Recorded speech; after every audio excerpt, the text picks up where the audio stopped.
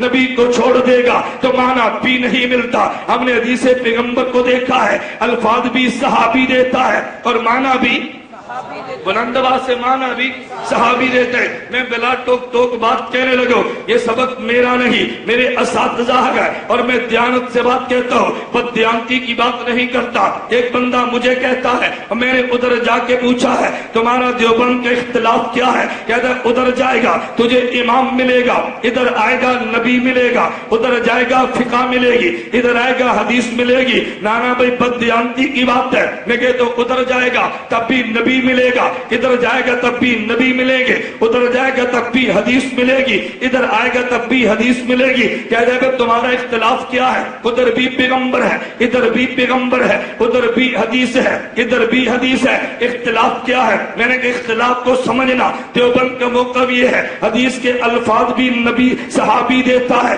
تو معنی بھی صحابی دیتا ہے۔ انہوں نے کہا نا یوں نہیں کرنا، حدیث کے لفظ تو صحابی دیتا ہے، حدیث کا معنی وہابی دیتا ہے، لفظ صحابی سے لے کے معنی صحابی سے لے گا تو مسلک میرا بنتا ہے، لفظ صحابی سے لے کے معنی وہابی سے لے گا تو مسلک وہ بنتا ہے۔ تیری مرضی، لفظ صحابی سے لے کے معنی بھی ان سے لے لے، تیری مرضی، لفظ صحابی سے لے کے معنی ان سے لے لے۔ دیوبند والے کہتے ہیں نبی نمائندہ خدا ہے، صحابی نمائندہ مصطفیٰ ہے، یہ نمائندہ الفاظ بھی دیتا ہے اور معنی بھی دیتا ہے۔ الفاظ قرآن بھی نبی دیں گے تو معنی بھی نبی دیں گے، حدیث کا معنی لفظ صحابی دے گا تو معنی بھی صحابی دے گا۔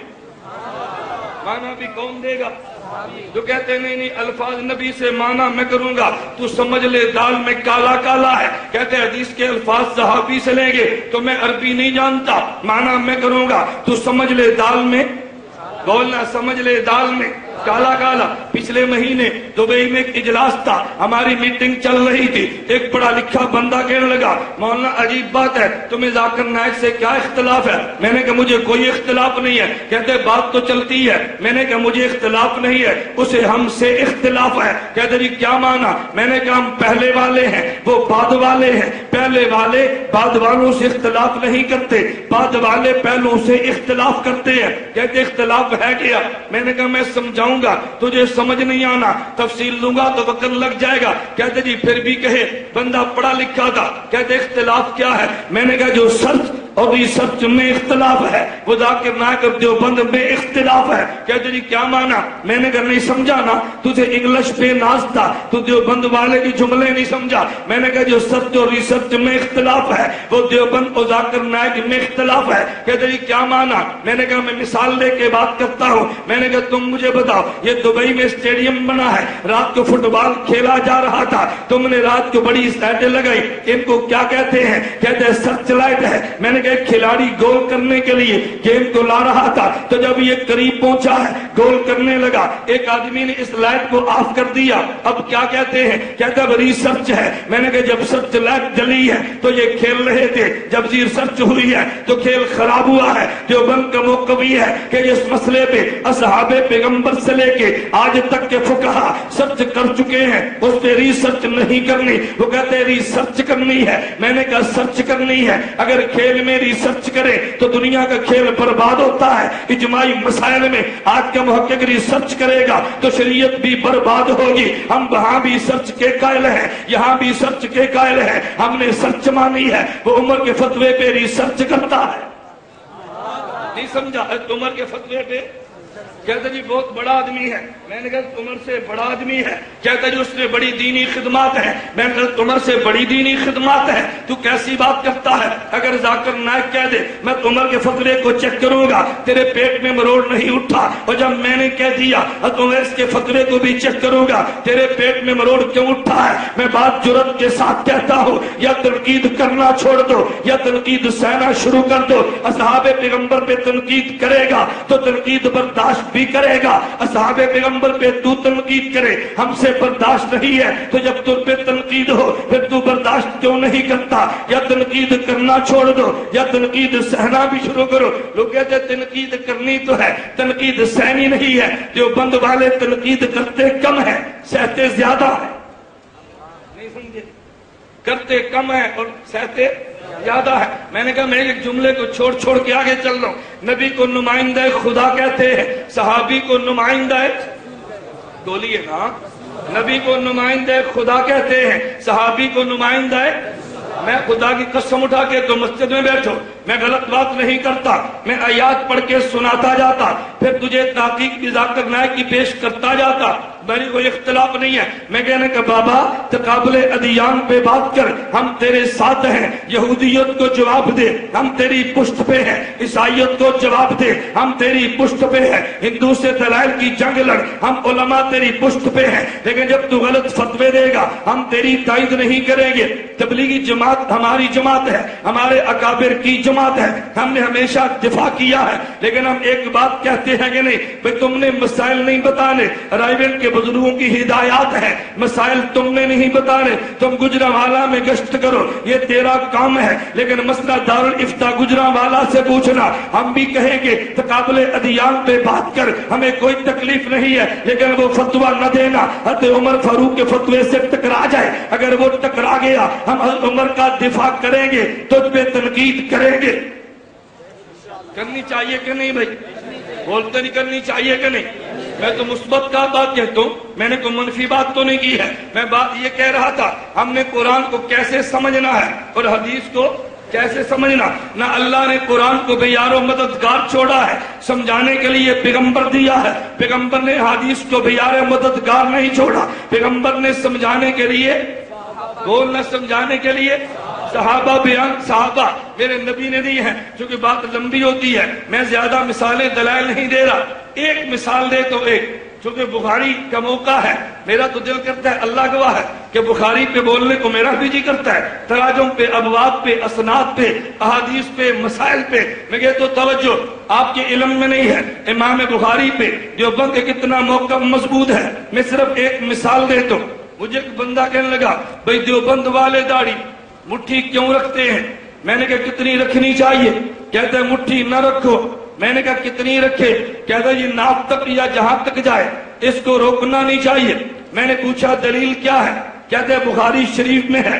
میں نے کہا حدیث پڑھ کے سناؤ جو ہمارے علم میں نہ ہو. کہتا ہے اللہ کے نبی فرماتے ہیں خالف المشرکین وغفر اللہ وعفو الشوارب، مشرکین کی مخالفت کرو، داڑھی کو بڑھایا کرو، مونچھوں کو کٹایا کرو. میں نے کہا جس صحابی نے پیغمبر کی یہ حدیث سنائی ہے ان کا نام کیا ہے؟ کیا عبداللہ بن عمر ہے رضی اللہ عنہما.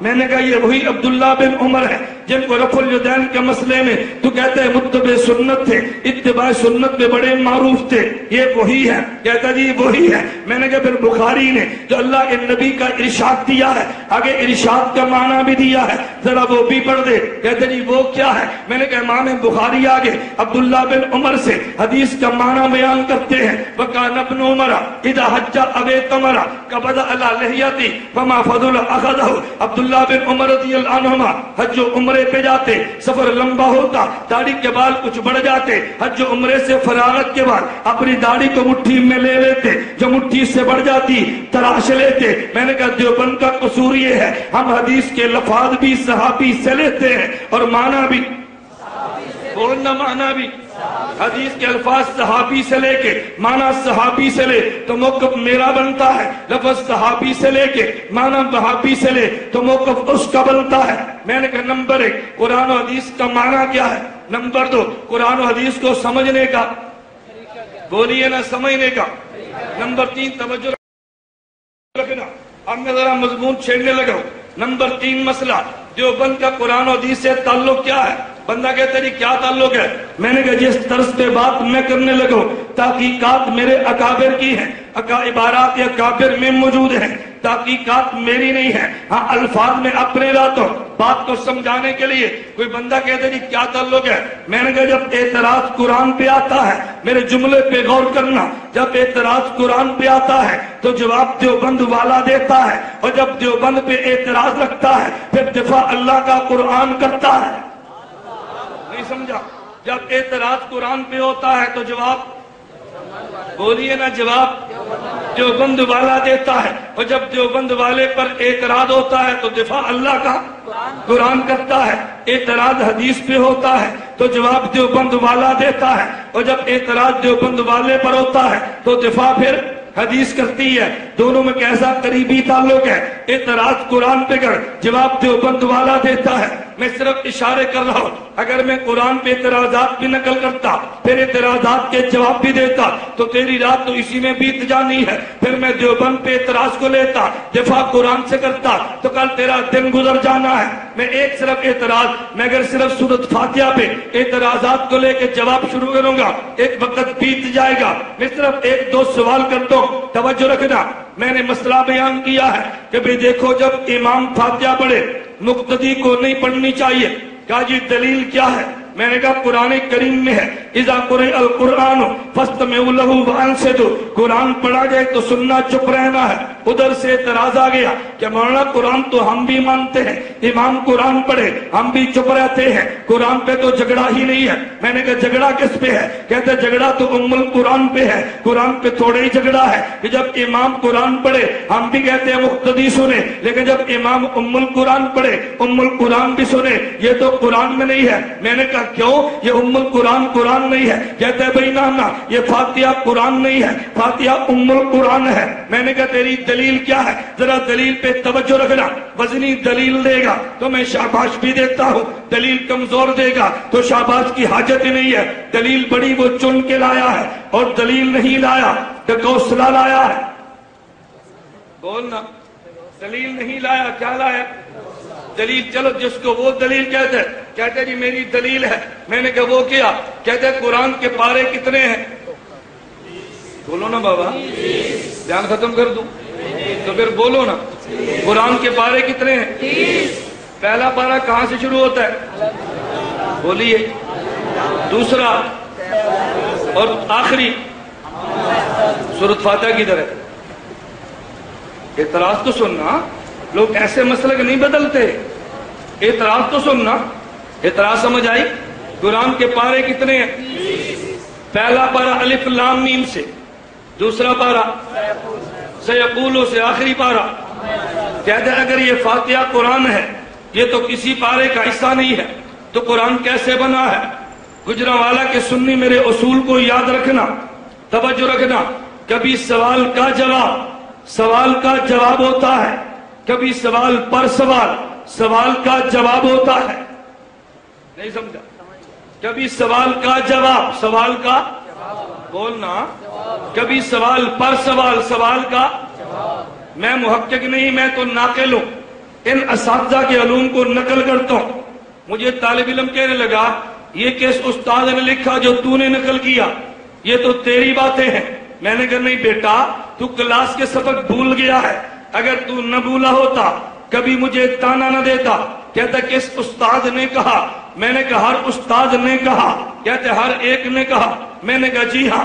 میں نے کہا درسگاہ میں استاد کہتا ہے ایک سوال کا جواب تحقیقی ہوتا ہے، ایک جواب الزامی ہوتا ہے۔ سوال کا جواب ہوتا ہے، اسے تحقیقی کہتے ہیں۔ سوال پر سوال کا جواب ہوتا ہے، اسے الزامی کہتے ہیں۔ یہ درسگاہ میں مجھے سبق استاد نے دیا ہے، میں نے الفاظ اپنے نقل کر دیے تھے۔ توجہ رکھنا، میں نے اس سے پوچھا قرآن کی سورتیں کتنی ہیں؟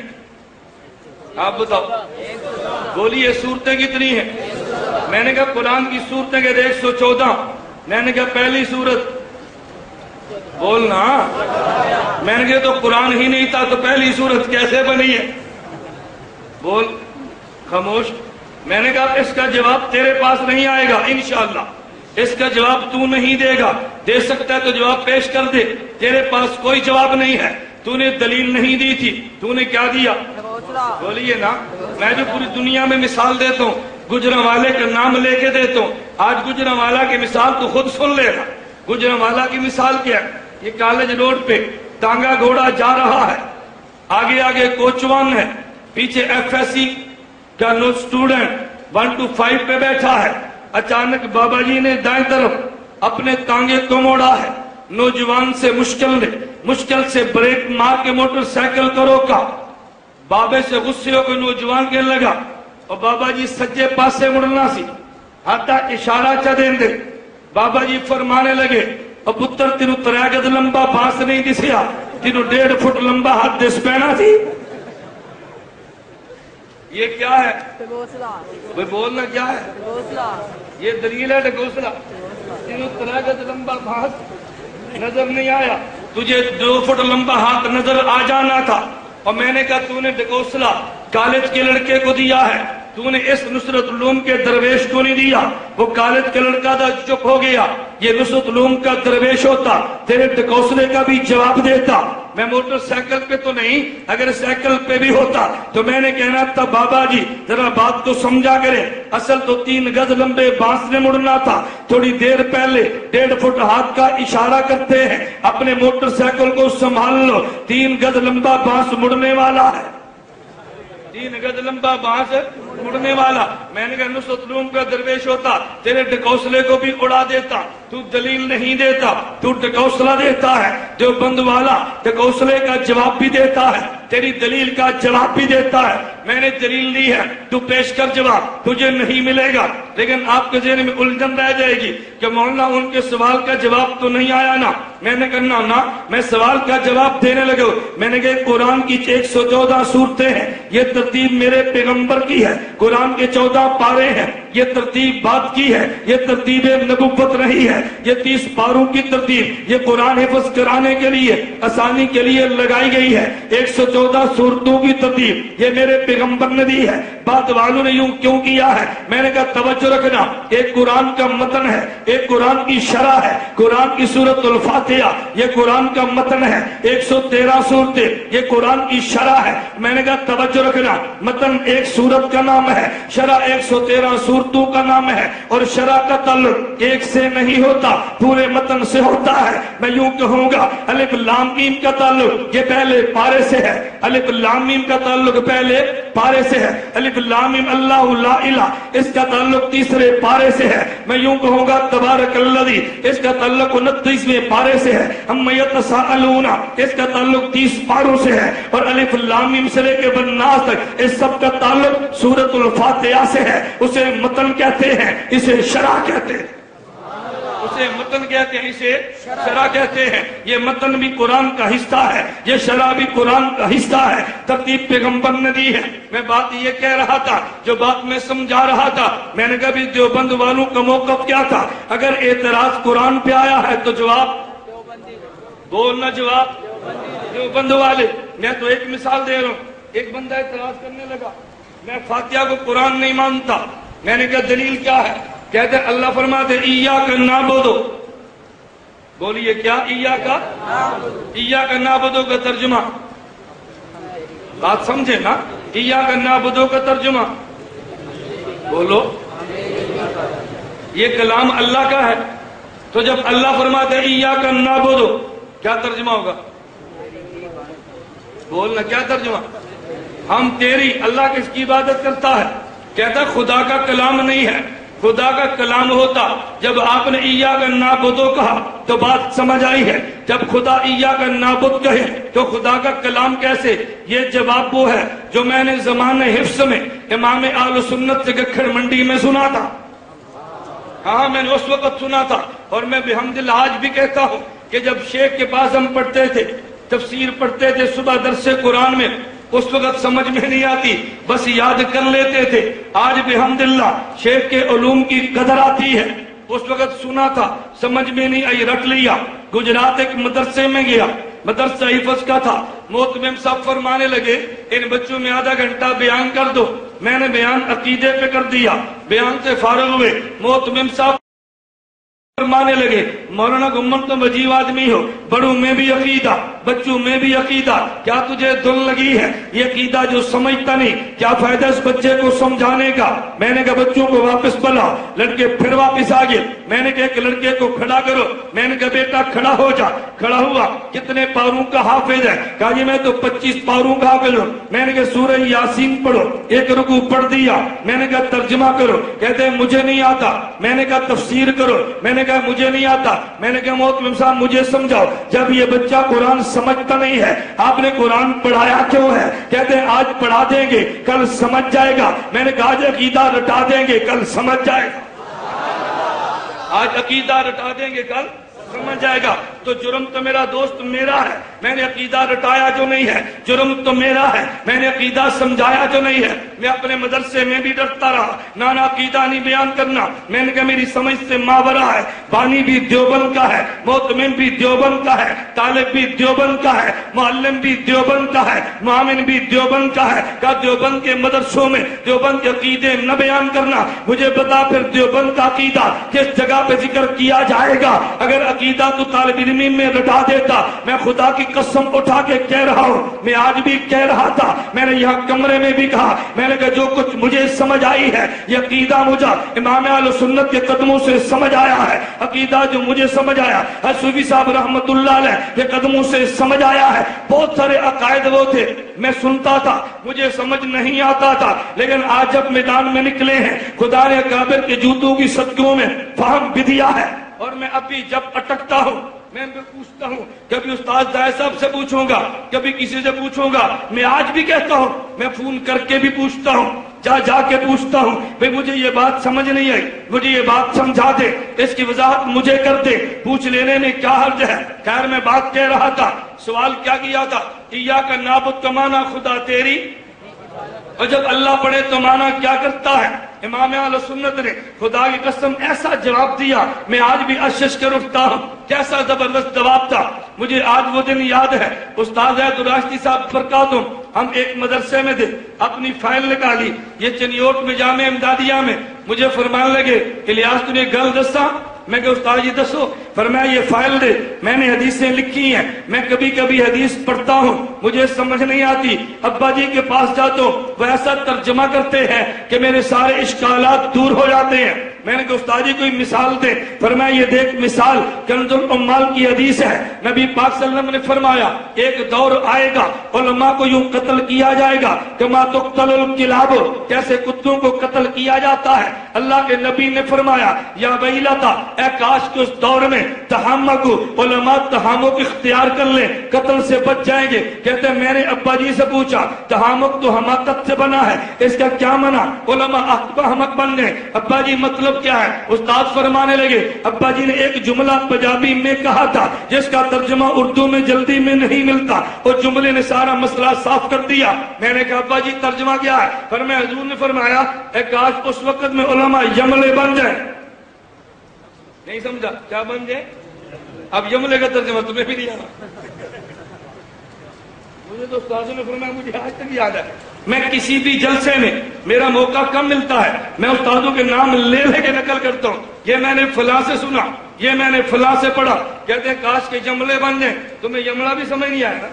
اب بتاؤ جس کو امام اہل سنت کی پنجابی بھی سمجھنا ہے اور وہ کہ مجھے اس کے عقائد سمجھ نہیں آ رہے، تو اس کی عقل پہ ماتب کرنا چاہیے یا امام اہل سنت کو نہیں ماننا چاہیے؟ چلو نہیں سمجھ آیا تو پھر استاد اس کی وضاحت کبھی اب مناسب سمجھے تو فرما دیں گے۔ میں توجہ رکھنا، شیخ نے کیا جواب دیا؟ فرمایا استاد بچہ سکول میں جاتا ہے، ہیڈ ماسٹر بچے کو درخواست دینی سکھاتا ہے، بیٹا لکھو بخدمت جناب ہیڈ ماسٹر صاحب السلام علیکم ورحمۃ اللہ، میرے بھائی کی شادی ہے، مجھے 2 دن کی رخصت چاہیے۔ یہ درخواست کس نے لکھی؟ بولیے نے کس نے لکھی؟ ہیڈ ماسٹر نے۔ کس نے لکھی؟ اور کیا لکھتا ہے؟ بخدمت جناب ہیڈ ماسٹر میرے بھائی کی شادی ہے۔ کوئی ہیڈ ماسٹر کے بھائی کی شادی ہے؟ کس کے بھائی کی شادی ہے؟ بولنا اصل وجہ کیا تھی؟ یہ بخدمت جناب ہیڈ ماسٹر نے لکھا ہے، لیکن اعتراض تب ہوتا جب ہیڈ ماسٹر یہ اپنے لیے لکھتا۔ ہیڈ ماسٹر نے درخواست لکھی ہے، اپنے لیے نہیں لکھی، بچے کے لیے لکھی ہے کہ بچہ جب تو لکھے تو یوں لکھنا۔ امام اہل سنت نے فرمایا ایاک نعبد قرآن ہے، خدا کا کلام ہے، لیکن خدا کے لیے نہیں ہے، خدا کا کلام بندے کے لیے ہے۔ خدا نے فرمایا جب تم پڑھو تو ایاک نعبد کہنا، جب تم پڑھو تو ایاک نعبد کہنا۔ میں خدا گواہ ہے، میں صرف مثال دے رہا ہوں، میں صرف فاتحہ پہ اعتراض چلاتا کہ جب اعتراض قرآن پہ ہوتا ہے تو جواب کون دیتا ہے، اور بولنا کون دیتا ہے، اور جب اعتراض دیوبند والے پہ ہوتا ہے تو دفاع کون کرتا ہے، بلند آواز سے کون کرتا ہے۔ مجھے پاس ایک بندہ کتاب لایا فضائل حج حضرت شیخ زکریا کی لایا رحمت اللہ علیہ، کہتے کہ پہلے میں دیوبندی تھا، میں تبلیغی جماعت میں تھا، میں نے مسلک بدل لیا ہے۔ میں نے کہا بھئی تمہاری مرضی ہے، مجھے اس پہ کوئی تنقید کا حق نہیں ہے، تم بدل لو، جو اچھا لگا تم قبول کر لو۔ مجھے کہتا نہیں میرے پاس دلیل ہے۔ میں نے کہا دلیل کون سی ہے؟ کہتا ہے میں نے شیخ زکریا کی فضائل حج تو پڑھا ہے، مجھے اس میں ایک واقعہ ملا ہے، ایک بندہ حج کو جا رہا تھا، راستے میں جنگل میں بیمار ہوا، علاج والا کوئی نہیں ملتا تھا، ایک شخص آیا اور اس نے آ کے کہا کہ دیکھ میں فلاں نبی ہوں، دنیا سے چلا گیا ہوں، مجھے خدا نے بھیجا ہے تیرے علاج کے لیے۔ تو یہ کفر تھا جو فضائل حج میں لکھا ہے۔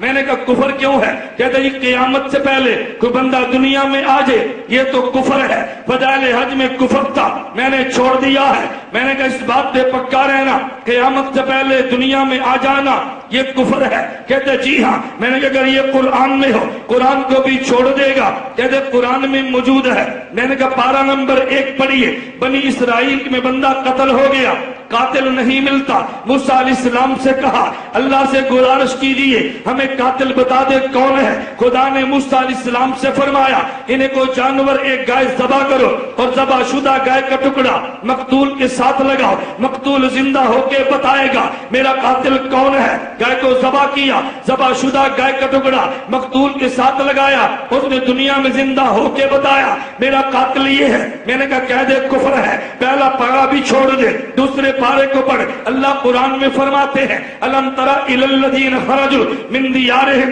وهم الوف حذر الموت، ہزاروں کی تعداد میں تھے، فقال اللہم اللہ موتوا ثم احیاہم، پہلے خدا نے موت دی ہے، قیامت سے پہلے زندگی دی ہے۔ میں نے کہا کہہ دے کفر ہے، چھوڑ دے۔ پارہ نمبر 3 پہ چلتے ہیں، خدا قرآن میں کہتے ہیں او کالذی مر علی قریۃ وہی خاویۃ علی عروشها، عزیر یا کوئی ولی تھے یا غالباً عزیر گزر رہے تھے، مفسرین کے اقوال کے مطابق اللہ اس بستی کو کیسے زندہ کرے گا؟ فامات اللہ مئۃ عام ثم بعثہ، خدا نے وفات دی ہے، پھر 100 سال کے بعد خدا دنیا میں لے آئے۔ میں نے کہا کہہ دے کفر ہے۔ پارہ نمبر 7 اٹھا، حضرت عیسیٰ علیہ السلام قبر میت قبر پہ جاتے ہیں، کم باذن اللہ کہتے ہیں، وہ زندہ ہو کے دنیا میں آ جاتا ہے۔ میں نے کہا فضائل حج میں جو تجھے کفر نظر آیا ہے یہ واقعات قرآن میں ہے، کفر کہہ کے قرآن کو چھوڑ دینا، کہتا ہے یہ کفر تو نہیں ہے۔ میں نے کہا یہ کیا ہے؟ کہتا ہے یہ نبی کا معجزہ ہے۔ میں نے کہا یہ ولی کی کرامت ہے، ہم معجزہ بھی مانتے ہیں کرامت بھی مانتے ہیں،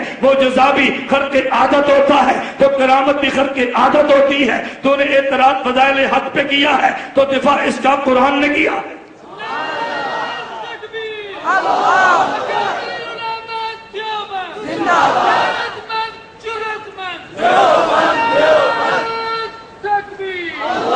اعتراض قرآن پہ لگا تو جواب کس نے دیا؟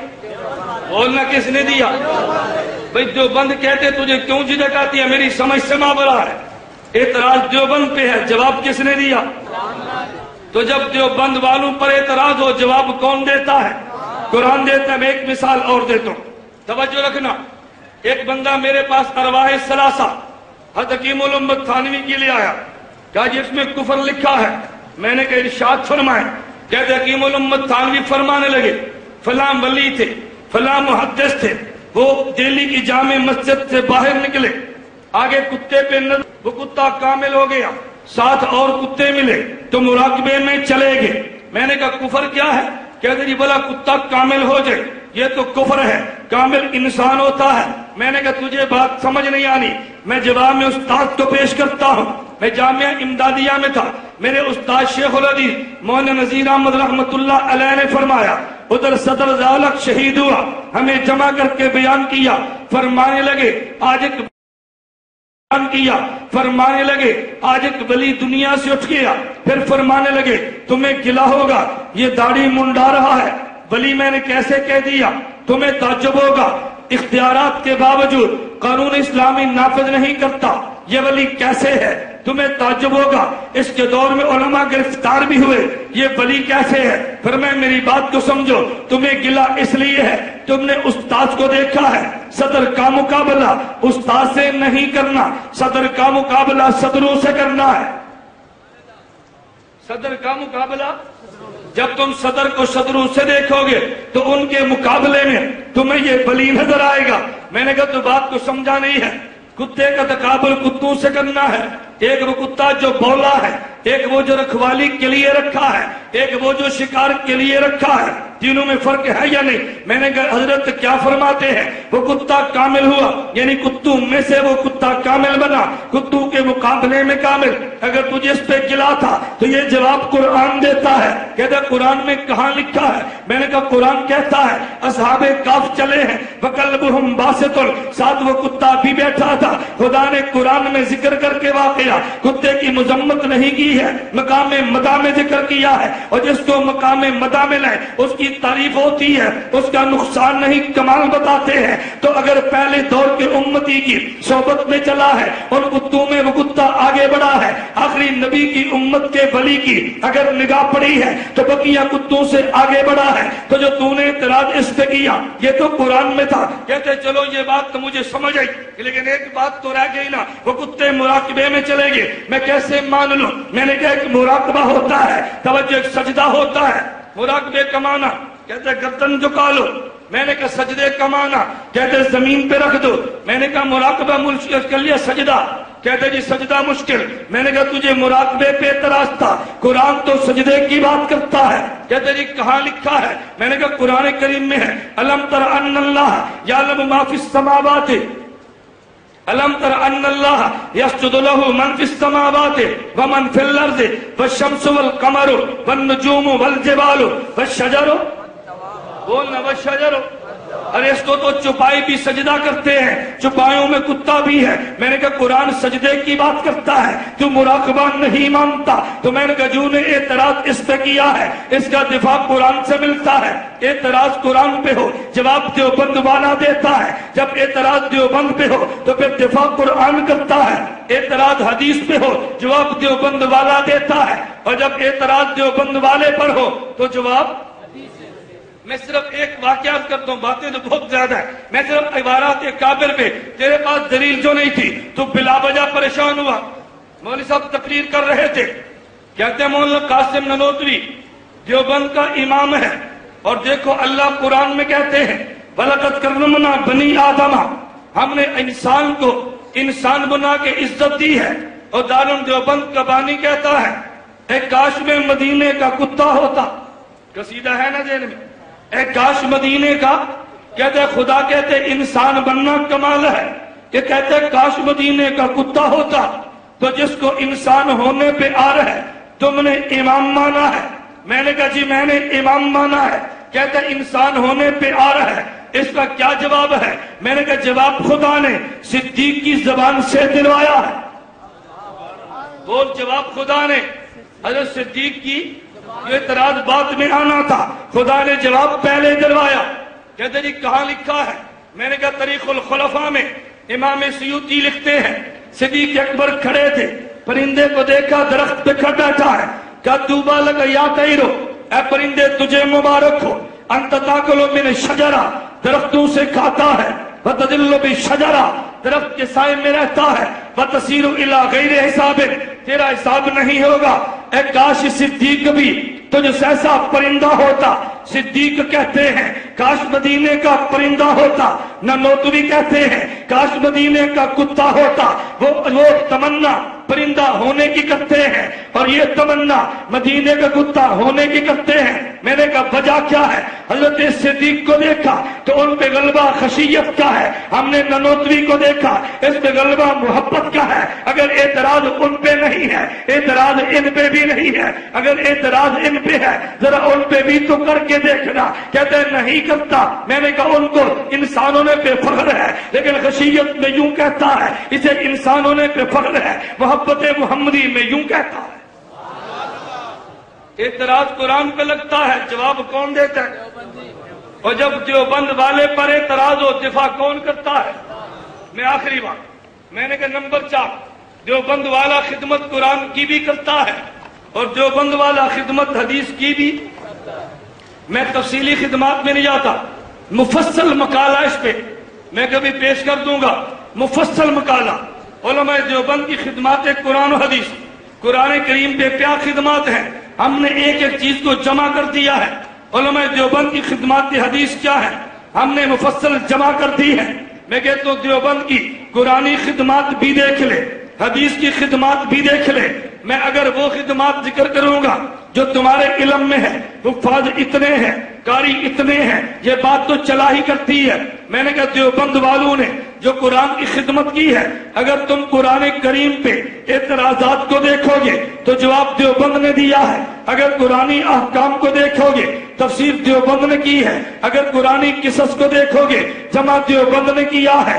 اگر قرآن کریم کے معجزات کو دیکھو گے جواب جماعت دیوبند نے کیا ہے۔ قرآن کے اعجاز کو دیکھو گے جواب دیوبند نے دیا ہے۔ قرآن کریم کے الگ الگ پہلو پہ دیوبند والے قرآن کی تفسیریں دے رہے ہیں، اور تفسیریاں گھر میں نہیں جیل میں بیٹھ کے دے رہے ہیں۔ میں یوں کہوں گا اور اس دعوے میں کوئی جھوٹ بھی نہیں ہے کہ سب سے پہلے قرآن کریم کا جو اردو میں ترجمہ کیا ہے شاہ اسحاق کو، محدث دہلوی کو آپ اٹھا کے دیکھ لو، شاہ عبد القادر کو دیکھ لو، شاہ رفیع الدین کو دیکھ لو، اگر دیکھے گا دیوبند والے ملتے ہیں۔ اگر ترجمے کی تسہیل کی ہے تو شیخ الہند جیل والا ملتا ہے، اگر مزید تسہیل کی ہے تو بیان القرآن والے حضرت تھانوی ملتے ہیں، اگر مزید تشریح کو دیکھے گا تو اس کو بیان کرنے والے مفتی محمد شفیع معرف القرآن والے ملتے ہیں، اگر مزید آسان ترجمہ دیکھے گا ان کا بیٹا شیخ الاسلام تقی عثمانی ملتے ہیں۔ میں نے کہا جس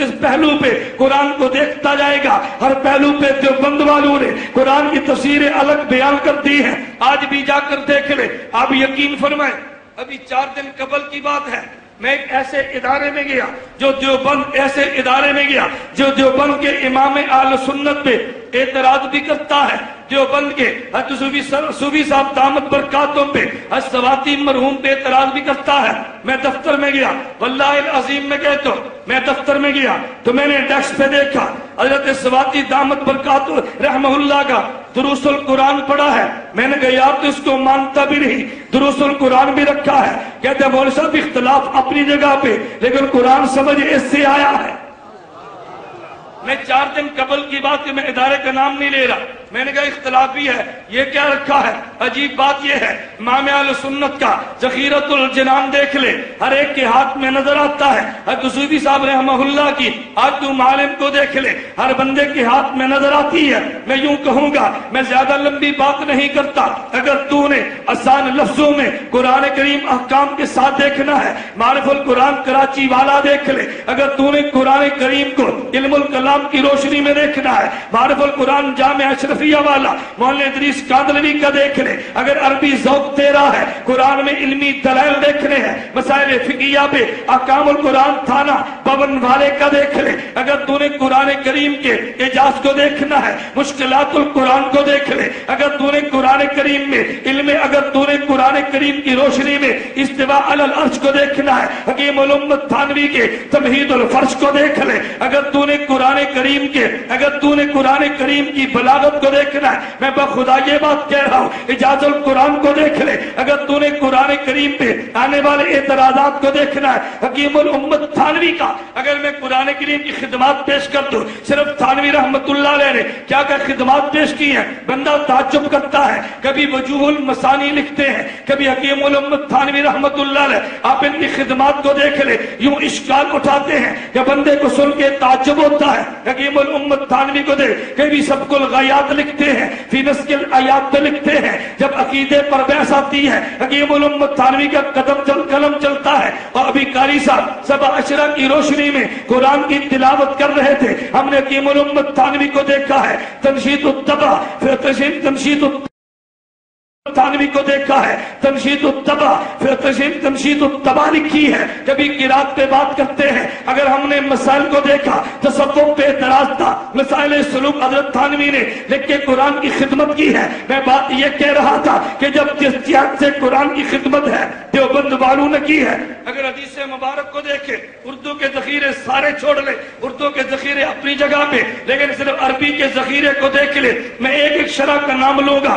شرح بخاری کو دیکھ لے، ہم نے عربی شروع دیکھی ہے، الکنز المتواری حضرت شیخ زکریہ کی نظر آتی ہے۔ ہم نے صحیح مسلم کو دیکھا ہے تو فتح الملم علامہ عثمانی کی نظر آتی ہے۔ ہم نے ابو داؤد کو دیکھا ہے تو بدر المجہول حضرت علامہ سہارنپوری کی نظر آتی ہے۔ ہم نے موطا امام مالک کو دیکھا ہے اور جز المسالک شیخ زکریہ کی نظر آتی ہے۔ ہم نے ابن ماجہ کو دیکھا ہے، ما تمست الیہ الحاجہ آج علامہ نعمانی کی نظر آتی ہے۔ ہم نے جو بھی قرآن جامع ترمذی کو دیکھا ہے، معرف السنن دیکھا، علامہ بنوری کی نظر آتی ہے۔ میں عربی ذخیروں کی بات کر رہا تھا، اور میں آخری بات اشارتاً میں آخری بات کہتا ہوں۔ حکیم الامت تھانوی کے دور میں گلہ یہ تھا، اور یہ مسائل احناف کے ہیں، کہتے ہیں قرآن نہیں ہے، مسائل احناف کے ہیں، حدیث نہیں ہے۔ حکیم الامت تھانوی نے قرآن کی خدمت یوں کی ہے، احکام القرآن لکھوا دی ہے، مسئلہ ہوگا دلیل قرآن سے ہوگی، 21 جلدوں میں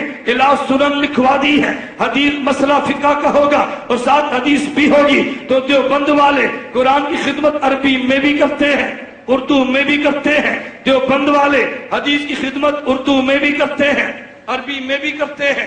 بخاری کا نام لینا آسان ہے، آج دیوبند والے بخاری پڑھتے ہیں، ایک اکوڑا خٹک دیکھ لے تعداد 1500 بنتی ہے، ایک اکوڑا خٹک کو دیکھ لے تعداد 1500 بنتی ہے، یہاں کو دیکھ لے تعداد 125 بنتی ہے۔ آپ ایک ایک ادارے کو دیکھ لیں، میں نے ایک ادارے کا نام کیوں لیا ہے، ایک ادارے میں دیوبند والوں کے ہاں بخاری اتنے پڑھنے والے ملتے ہیں، تیرے پورے ملک میں ملا دے اتنے بخاری کے طالب نہیں ملتے جتنے دیوبند کے ایک مدرسے کے ملتے ہیں۔ اللہ مجھے اور آپ کو قرآن کریم احادیث مبارک سمجھنے کی بھی توفیق عطا فرمائے، اکابر کے نقش قدم پہ چلنے کی بھی توفیق عطا فرمائے۔ آخر دعوانا الحمدللہ۔